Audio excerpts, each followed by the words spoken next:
നമസ്കാരം. ഫുക്രിയിലേക്ക് സ്വാഗതം. Spain France semifinal മത്സരത്തിൻ്റെ 21ാമത്തെ മിനിറ്റിൽ 20 മിനിറ്റിന് ശേഷം 21ാമത്തെ മിനിറ്റിൽ ലാമിൻ യമാൽ നേടിയെടുത്ത പെനാൽറ്റി, അതിനെ അങ്ങനെ തന്നെ വിശേഷിപ്പിക്കണം. ആ പെനാൽറ്റിയെ യമാൽ ഏൺ ചെയ്തതാണ്, അത് നേടിയെടുത്തതാണ് യഥാർത്ഥത്തിൽ. കാരണം പെനാൽറ്റി ബോക്സിനകത്ത് വന്ന പന്തിനെ ഫ്രാൻസിൻ്റെ പ്രതിരോധ നിര താരം ഡീൻ ക്ലിയർ ചെയ്യാൻ ശ്രമിക്കുന്നതിനിടയിൽ, ആ ക്ലിയർ ചെയ്യുന്നതിനിടയിൽ കൃത്യമായി തന്നെ ലാമിൻ യമാൽ സ്വന്തം ശരീരത്തെ പ്രതിഷ്ഠിക്കുകയായിരുന്നു.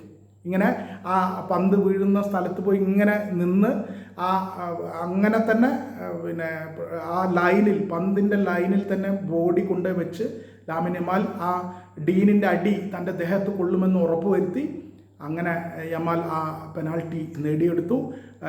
ആ ഡേഞ്ചറസ് പ്ലേ എന്ന് തന്നെ പറയാം. ഡീനിൻ്റെ ആ ഡീൻ യഥാർത്ഥത്തിൽ യമാലിനെ അടിച്ചത് കാലുകൊണ്ട് അടിച്ചതല്ല, പന്ത് ക്ലിയർ ചെയ്യാൻ വേണ്ടി ആഞ്ഞടിച്ചതാണ് ഡീൻ. പക്ഷേ അത് കൃത്യമായി യമാലിൻ്റെ ദേഹത്താണ് കൊണ്ടത്.